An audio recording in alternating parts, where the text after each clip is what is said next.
Welcome to episode 6 of What's New in Visual Media. My name's Alfredo, and today we're talking about the evolving art of spotting AI images. It used to be that images were kind of quirky and glitchy when they were made by AI, and they're becoming harder and harder to distinguish from images actually taken with a photograph, with a camera. Today, I'm joined by Mariate and Steph of Lumi. So glad to have them on here. Lumi is a customer of Imagix, and Imagix is a customer of Lumi. Um, Mariate, would you please share a little bit more about what you do at Lumi? Yes, thank you. I'm super happy to be here. I'm the PM at Lumi. I've been with the team since Lumi ever started. We didn't intend to build Lumi.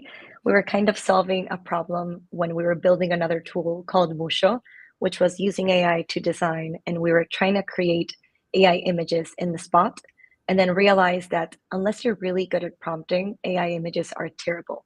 So that's when we built Lumi, and I've been there in the intersection between design, engineering, customer success, marketing, and supporting the team where we can. And yeah, it's been super excited. Lumi's like a year and a half old officially. Great, congratulations. And Steph, would you share a little bit more about what you do at Lumi?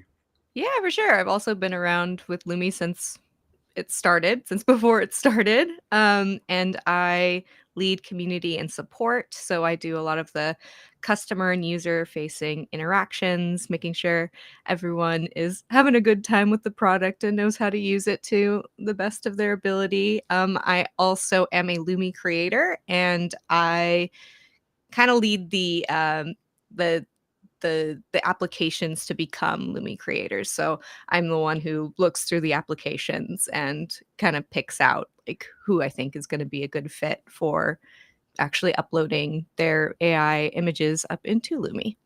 Great. Yeah. Yeah. And I mentioned Lumi is one of our customers, Imagix, and and vice versa. We at Imagix use Lumi for photography for images on our website and on other materials, lots of marketing materials that we have at Imagix. And so specifically the stock photos that you do call it stock images, correct? Yeah. And these are AI generated.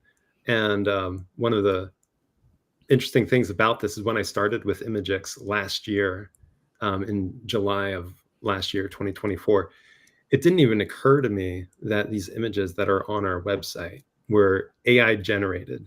And so, what Lumi.ai offers is images that are AI generated, and they're really, really good. Um, so much so that in my case, at least, I was not identifying them as AI. I was not spotting them as AI, and that's what our topic is today: spotting AI images. And just to give a quick opening example, I remember scrolling on Instagram some time ago. Well, actually, this was probably last year, and I came across a picture of a cruise ship, and this cruise ship was spectacular. I've seen a cruise ship in person, and so I know these things are enormous. Well, this one looked even bigger, more levels than I had seen before, more pools. It seemed like there were some gardens on this as well. And I was Ooh. like, what kind of new cruise ship is this? And then I realized later on, oh, this is AI generated. And it was a little bit of a letdown. Like I wanted it to be real, And so as a consumer, and we're all consuming images online, um, sometimes there is that effect of being amazed at what I'm seeing. Sometimes it is important for me to identify that it is AI generated, but it's also can be quite difficult of even knowing or having the experience of doubting whether these images that turn out to be real are in fact real. But I'm wondering if either of you have experiences you'd like to share about something along the same lines of your own wondering whether something's AI generated. I have a couple of examples, but off the top of my head, I'm also thinking like, yeah, sometimes when you see an AI image and it is spectacular and you want it to be real, you're more likely to be like, no, it's real. Like if it's showing you something you want to see, Right. you're like, maybe Yeah, it's that spectacular, some and then wishful thinking, yeah, yeah, we have lots of wishful thinking, and then other things we are like, I definitely don't want that to be real, so I'm gonna say that it's AI. You yeah, get a lot of that on social media, I think, is people being like, that's definitely AI. yeah, And it might be, it might not be. Sometimes they say that and it completely is a real video, and it's like you mhm, just didn't want to believe, but yeah, that's yeah. okay. It's amazing how much desire plays into, our own Yeah, experience of yeah, totally. true. And at Lumi, as someone who, it does most of the user interfacing, I actually did have someone request a refund after being a subscriber for about a week. They emailed us and they said, "Hey, I bought the subscription. Your pictures look awesome, but I didn't realize it was AI. That's not what I'm in the market for. That's not what I'm interested in. I don't want AI images. I want actual photographs." So, fair enough. Gave them the refund, but yeah, it was kind of amazing that we were like the quality with Lumi is so polished because we do hand curate. Mhm. Um and we're very, very picky with who we allow to upload, images. So it's kind of interesting to have seen that we fooled a customer.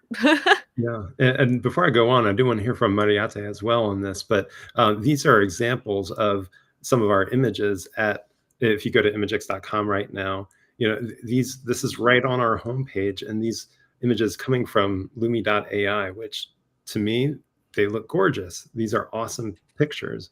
And it's a reminder for me, why we go to Lumi.ai for our images. They just really get attention, and they do what we want them to do, which is to get that attention and sustain it. And in this case, every one of these is an interactive picture. That something happens with the picture when you hover over it, and so the images do the job. Yeah. Mariate, can you share a little bit about your own experience with AI images? Yes, I have to confess that as just part of Lumi, I've always looking at AI images online and from a perspective of curiosity, not so much judgment. I try to avoid the comments, just the regular like Discord of this is fake, this is real, everything, and just kind of just am super aware of how AI imagery is getting better and more im difficult for anyone to realize what is AI and isn't. Mhm. And my perspective has always been, when we started creating Lumi, we were trying to go towards these very editorialized images, very precise, they seem like they were done in a photographic studio, something that you could put on Vogue, on Architectural Digest, something anywhere. And we kept looking at things online and being like, oh, maybe if we make an image that looks like it's taken from an iPhone, people won't know it's AI either. And maybe there's a market for them. And a lot of other stock images that were popping up, they were not just thinking about images that could be used in magazines, they were thinking about images to illustrate people's day to day life. And Steph is actually pretty great. She has a couple of like bathroom selfies. If you go to them, there's a collection. Go to Lumi, search for bathroom selfies. I think that's what it's called, stuff, right? And you would never guess that these are not real humans because why would there be a market for images for things that are so casual? So to me, I've always just been online and trying to look in images and be like, here's something real. Let's try if we can create and capture that essence and replicate it in Lumi and see if there's a market for these types of images as well. And we find that there are. But it's definitely getting very hard. I've just recently went on a trip to Istanbul. I took a couple of pictures. And just yesterday, I was going into Lumi, I was trying to generate, and I just typed in view of the Blue Mosque in Istanbul from the bridge. And I knew exactly what bridge I was referring to. It even just because I use the same aspect ratio as a phone would um it pretty quickly created these amazing images where you have to be really smart and know what you're looking at and have been there and experienced and know what the photo is about to tell the difference. And I would love to share with them Yes, if that's something that you definitely. would want to see. Yeah, I would love to see what the real image is, what the AI image is. it's getting crazy good, right? Oh, these were some of the casual selfies. I'm sure if we open some of these, they would be done by Steph at some point. I see Here we a go. couple of mine, yeah. Yeah, this is Steph's images. Yeah, you would never expect these are AI either. Um, I had a little bit of an existential crisis when I was making some of those. I'm like, I hope no one's using these to like catfish or do anything of that nature. My idea for it was like if you're, doing a website mock-up and you need like placeholders for like customer reviews, that's a good place to use them. A real natural like selfie photo. That's more of the of the use case I was thinking of when I made those, but I was looking at him like, I hope there's no like catfishing happening. Here's some images. So I took this image of the blue mosque and I tried to recreate it in Lumi. Here it is. This is the actual picture. And sometimes I zoom into my own picture and I think, wait, this could be AI. And I'll tell you why in a second. We're used to hearing that, AI creates some noise, that there could be like a little bit some strokes that seem like they're penciled or painted on. And if I zoom into this image, that it doesn't pass the test. You can clearly see that there's like some image distortion from just the photograph in the camera that makes you automatically think, oh, this could be AI. But it's not. This is a true image. It hasn't been upscaled. There's been no AI processing other than anything that's my iPhone's trying to add to my pictures, which I hope is nothing. And this is an image I created with Lumi just yesterday. And you have to really know what you're looking at to see that there's difference in colors in the little domes, that there's different numbers of domes and columns in all of these. And you can even see a difference in the entrance in here. And there are different shapes and everything. But it's truly hard to realize which one is fake and which one isn't. Here's another picture. I would say this one, I would never think that this is AI, and great because it's not. But I went into Lumi and I created another one. And it's crazy how well it captured the moment. Not only is it thinking of, okay, it's an image of this very iconic building in Warsaw, but it's capturing how I'm in the street trying to cross everything and I can see the cars moving and the tram moving as well. And if I wouldn't have been in Warsaw in this particular moment, how would I know that this is how you stop the cars and you stop the light for people for you to cross the road versus how it's presented in this AI image? And I can go on and on. And this picture of St. Paul's Cathedral also generated one in here. It's basically impossible to tell. Um, but of course, there are tellers. We still see distortion in people's faces. AI has never been particularly good at creating crowds. So the more elements, the more noise, the more people, the more objects in a certain composition, you will see a bit more distortion, which you can see in here. But my images are pixelated enough where there could be a little bit of error, right? So it's getting harder and harder, and AI is getting crazy good at being able to capture um, what you're saying. And prompts used to be these very difficult things. You used to have to be a very good prompt engineer to be able to create a good output. But now AI is taking whatever prompt you're doing, they're embellishing it, and then when it processes it, you get a much better output than you would have months ago, a year ago. So not only is AI getting better, AI is getting better at doing more of the work for us, and we can get even more lazy when we're creating our prompts to share.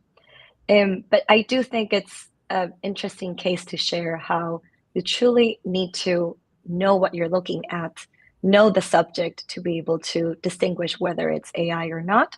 And then, as you said in the article in ImageX, you always have to check the source. You always want to make sure you can image search that in case it was posted a couple of years ago. Maybe it's the only image present of a very historic era, then you want to double check. And because AI is just going to get better, and we just have to get smarter and less lazy at distinguishing what's real and what's not. I do find that AI is not good yet at creating people's faces. Steph, you made some examples of that. Oh, yeah. So in Lumi, one of the things you can do is do a character reference. So I put together um, some versions of myself, and let's see if I can share my screen here. Let's get the correct one. Let's go ahead and I'll just do the.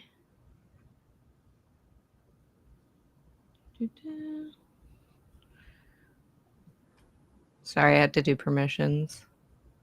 That's all Oh, right. you know what? It's not letting me. But I can like describe it. I Sure. have to like restart the whole thing. Sorry about that. No worries. Um, so basically, I did like just a basic photo booth picture of myself. It's a little bit older, so I wanted to update it, Mm. give it my current hairstyle, and give it more of an office setting. And I showed it to Mariette, and I was like mortified. I was like, it makes me look 10 years older than I actually am. But Mariette's initial response was like, I don't know, it looks like you from like what I see. So I think that also speaks to Mariette's example of like, if you are familiar Mhm. with what you're looking at, like I'm very familiar with obviously how my face looks. Oh, there you go. You put it together. Yeah. So to me, that looks like way older and it looks weird to me. But like from a glance, it you guys probably can't really tell. You're like, oh, and then I'm like feeling bad about myself, like, oh, do I actually look this age? But and it does some other like weird kind of artifacting things. I've also done some that just it's like uncanny valley, like it almost looks like me, but it's not quite. Mm. Here's another goofy one I did of like me doing a completely different stance, and again, we've got the kind of funny artifacting going on with when you zoom into the face, and it just like kind of looks like a bad Photoshop. I was gonna say that a lot of the new AI image models are just replicating some bad Photoshop behaviors. Mm. So a lot of tools like Nano Banana, for example, they have this really powerful like editing tools like character reference and object reference. But I think that the way that they found that they can get character likeness is to some points even just crop, remove background, and put you on top of another AI image. And it looks really evident that that's everything that they're doing. So these AI models are at this point just taking any input that you're giving them and just being like, oh, the best solution here is just remove background. Let's put it on top of another image and good to go. So you do see AI imitating not only the good art, the good output, the good tools, the best Photoshoppers. You see them also imitating the not so great Photoshop outputs. Right. Yeah, that's great. I'm hearing that example of that tip of, well, if you know something well, you're going to be more likely to spot whether it's AI or not. It reminds me of a video Hank Green has on spotting AI images, in which he was talking about I don't know if you remember, maybe it was a year ago or could even be 2 years ago now. There's an AI image of Pope Francis with this puffer jacket. Balenciaga, yes, Yeah. amazing, And so iconic. if you or follow the Pope a lot, you would realize, wait, no, this is not the kind of thing that there are elements in this image that are just not true of what the Pope would do. But Not adding up. if you don't follow the Pope, like, probably the vast majority of the world, you're fooled. Or you're more likely to be fooled into thinking that this was a real image. That Um, was a pivotal moment for AI images everywhere. I think that moment specifically broke the internet. yeah. And I'm thinking a lot now about Mariette's approach of like curiosity. So when you are seeing something for the first time, like me seeing that picture of Warsaw, and I don't know what that particular street corner looks like, being curious enough to like maybe look into it a little bit further and be like, this might not be authentic what else can I look at to like get the full picture of like the place that I'm seeing? Mhm. Like if I really want to know this place and I'm just by a passing glance get this AI image, like having the curiosity to see things from a different, like from all angles, and do the extra work if that is like something that you find visually captivating. Like Mhm. it's a beautiful mosque. I'm not going to take just this image. I'm going to look to see, what else I can find about it. Right, right. Were there examples that at all either of you wanted to share further? Um, uh, the screen share, anything like that, or did you share what you wish to share? We can try just generating some things and try to give people some ease that AI is not that It's good not to good. begin with. You have to be truly good at curating, if that's okay. Yeah. Uh, let's take something. Let's try to get an image of this model. I'm gonna use it to create, and let's imagine her riding a bike in Amsterdam. And let's see what's gonna happen. Oh, yes, it's creating an image. Let's just create a bunch of these to Woo! see. Oh, So Yeah. a bunch of different angles. And then let's try to do another one. We can add multiple images of reference. So let's say that we're gonna give this model a friend, and let's also add this one in here. I can add any other image.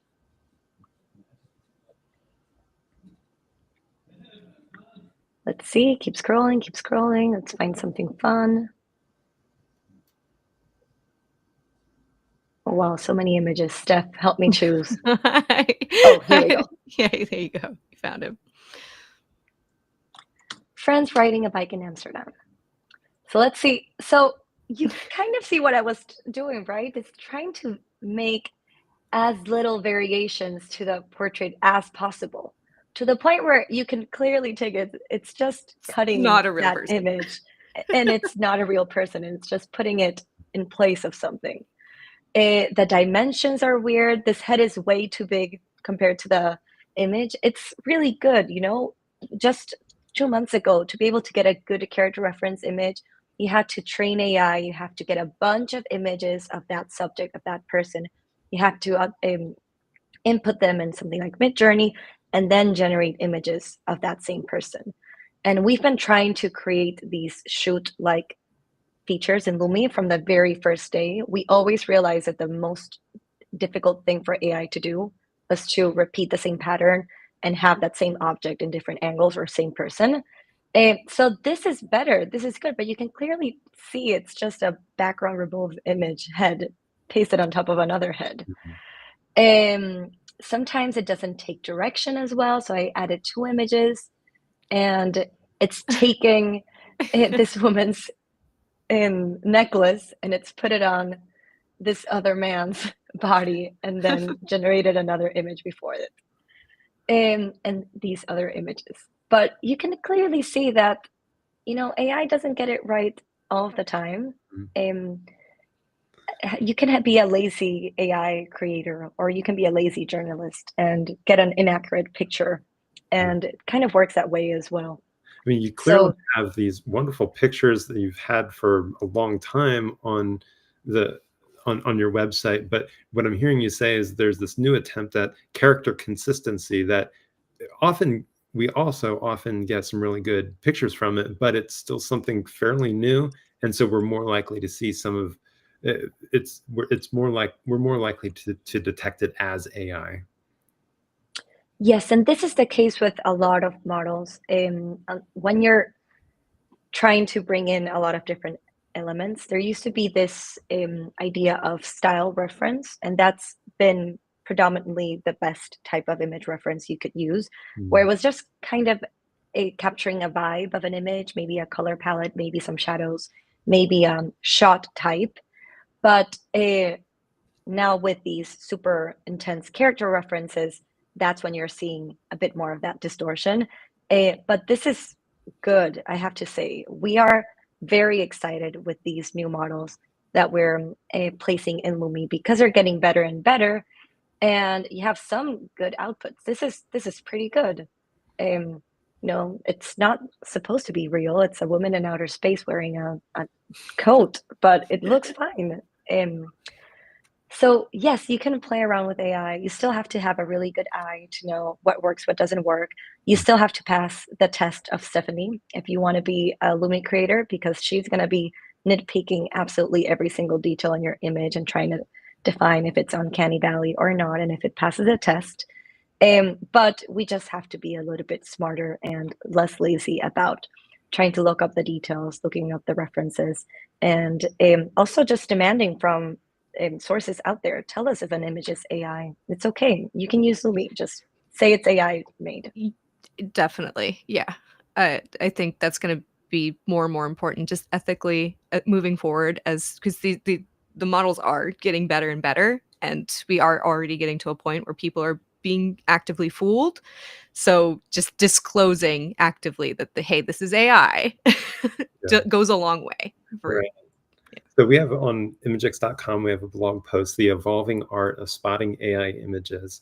And in this blog post, I'm pointing out that as AI is getting better and better, there are even tools that are out there. So there are websites you can use for uploading an image and asking, is this AI generated? Because we're often at the point that it is hard for us with our own eyes and just using our own sense of physics or whatever, trying to identify, was this actually AI? A journalist from CNBC, not CNBC, but CBA, uh, uh, did a test with 5 of these and found that only 2 of them were consistently identifying AI images as AI. And with AI getting better and better, I wouldn't be surprised if that's being reduced from 2 out of 5 to maybe 0 out of 5 by this point. So there are tools that are out there, and yet many of these are not identifying them as AI.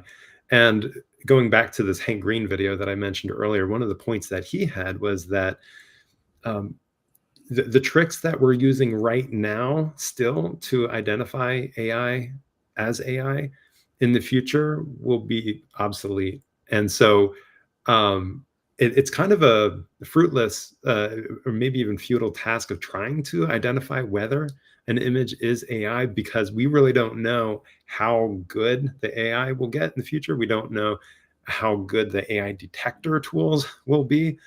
And so instead, maybe there are some other questions we can ask, like, for example, I may not know a whole lot about cruise ships, and I don't.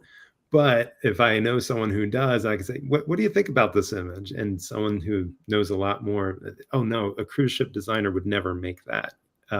Or just asking more questions related to our own critical thinking, like who shared this image? Is it supported by other sources? One of you had mentioned doing a reverse image search. So does it come with details and corroboration? And so if asking these questions like, why am I seeing this? Who shared this? Is there anything missing from the story? I think it kind of goes back to just a general emphasis on critical thinking and the ability um, to understand, is there interest here on the part of someone who is sharing this? And that can help to inform perhaps how skeptical to be about whether what I'm seeing is AI. And in many other cases, it may not even really matter whether it's AI or not. It depends on the purpose. Well said. yeah. Mariate and Steph, thank you so much for being here today. Appreciate what you shared. Amazing tools. Makes me want to get back on the Lumi.ai website to play around with some of these things. The character reference, is that what you're calling it? Character consistency? Yes, character reference is the global name. Right. Okay. Yeah. So yeah, everyone check out Lumi.ai as well to see what they're doing there related to character reference. Before we go, I do want to mention, don't miss out on next week's episode of What's New in Visual Media. We'll dive into how AI is reshaping creativity, exploring the balance between human vision and machine-assisted workflows. Again, thank you, Mariate and Steph, for joining today. And thank you, everyone, for watching. Have a great rest of your week. Thank you. Thanks so much for having us. Always a joy to talk to you. Thank you, Alfredo. Bye, everyone.